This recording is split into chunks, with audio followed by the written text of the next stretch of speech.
امام حسین رضی اللہ تعالیٰ عنہ کو اللہ پاک نے خوف خدا، تقوی و پرہیزگاری، جرأت و بہادری اور حق پر ثابت قدمی کے ساتھ ساتھ فراست اور دور اندیشی بھی عطا فرمائی تھی۔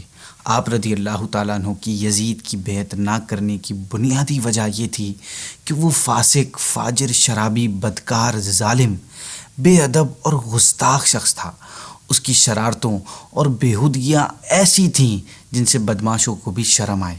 عبداللہ بن حنظلہ رضی اللہ تعالیٰ عنہ نے فرمایا کہ خدا عز و جل کی قسم، ہم نے یزید کے خلاف اس وقت کھلے عام مخالفت کی جب ہمیں اندیشہ ہو گیا کہ اس کی بدکاریوں کے سبب آسمان سے پتھر نہ برسنے لگیں۔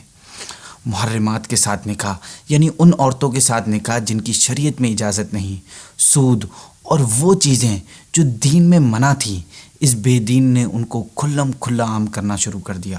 امام حسین رضی اللہ تعالیٰ عنہ نے اپنی فیملی اور اپنے مال و اسباب بلکہ اپنی جان تک کی قربانی دے کر اسلام کا پرچم بلند کر دیا، اور یہ سب کچھ آپ کی حق پرستی اور دور اندیشی کی علامت تھی۔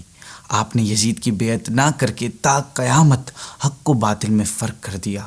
آپ کی بیعت نہ کرنے سے دنیا پر واضح ہو گیا کہ اللہ پاک کی نافرمانی میں مخلوق کی فرما برداری کرنا جائز نہیں۔ غور کریں کہ اگر یزید کی بیعت کر لیتے تو یزید آپ کو مالا مال کر دیتا، سونے میں تول دیتا، ہر آسائش آپ کے قدموں میں ڈھیر کر دیتا، کسی علاقے کا گورنر بنا دیتا، یہ سب تو مل جاتا، لیکن اسلام کا نقشہ امیج بدل جاتا، نظام درم برم ہو جاتا۔ اس کی ہر برائی، ہر بدکاری کی دلیل امام حسین رضی اللہ تعالیٰ عنہ کی بیعت بن جاتی۔ آپ کی بیعت نہ کرنے سے واضح ہوتا ہے کہ شریعت کے احکام سب کے لیے ایکول ہیں۔ جس طرح عام شخص کا حرام کاموں سے بچنا ضروری ہے، اسی طرح حاکم کا بھی ضروری ہے۔ گویا امام حسین رضی اللہ تعالیٰ عنہ نے اپنی فراست سے جان لیا تھا کہ یزید بیعت کے بعد اسلامی ریاست کا بہت برا حال کرے گا، ناقابل تلافی نقصان دے گا، اور میری بیعت اس کے لیے دلیل بن سکتی ہے۔ اور ایسا ہی ہوا۔ آپ کی شہادت کے بعد گویا اس کی راہ میں حائل بڑی دیوار ہٹ گئی۔ اب اس نے کھل کر مزید جرائم اپنے نامہ اعمال میں درج کرنا شروع کر دیے، جس میں بدکاری، بھائی بہن کا شادی کرنا، سود، شراب، نمازوں کی پابندی اٹھ گئی۔ ایون مسلم ابن عقبہ کو 12 یا 20 ہزار کا لشکر دے کر مدینہ طیبہ چڑھائی کے لیے بھیجا۔ وہاں اس کے لشکر نے گھر لوٹ لیے۔ 700 صحابہ کرام کے علاوہ مزید 10,000 سے زیادہ اہل مدینہ کو طرح طرح کے ظلم و ستم کے ساتھ شہید کر دیا۔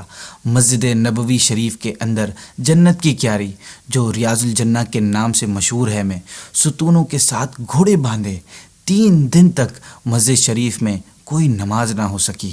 مکہ معظمہ پہنچ کر انہوں نے پتھر برسائے، حرم شریف کا صحن پتھروں سے بھر گیا، اور کعبہ مشرفہ کی چھت، غلاف اور حضرت اسماعیل علیہ نبی جناب علیہ الصلوۃ والسلام کی جگہ جو ذبح ہونے والے دمبا تھا، اس کے سینگ سب شہید کر دیے۔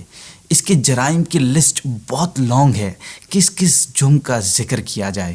بس امام حسین رضی اللہ تعالیٰ عنہ نے اپنی اور اپنے احباب کی جانوں کا نذرانہ راہ خدا میں پیش کر کے امت مسلمہ کو ظلم کے سامنے سر نہ جھکانے اور حق کی خاطر اپنی جان تک قربان کر دینے کا لیسن دے دیا، اور بتا دیا کہ یزید جو کچھ کر رہا ہے وہ اسلام نہیں، بلکہ اسلام تو وہ ہے جس پر چل کر امام حسین رضی اللہ تعالیٰ عنہ نے اپنی جان قربان کر دی۔ اللہ پاک آپ کو اور مجھے ہمیشہ حق کے ساتھ کھڑا رہنے والا بنائے، آمین۔ جزاک اللہ خیرہ۔ السلام علیکم ورحمۃ اللہ وبرکاتہ۔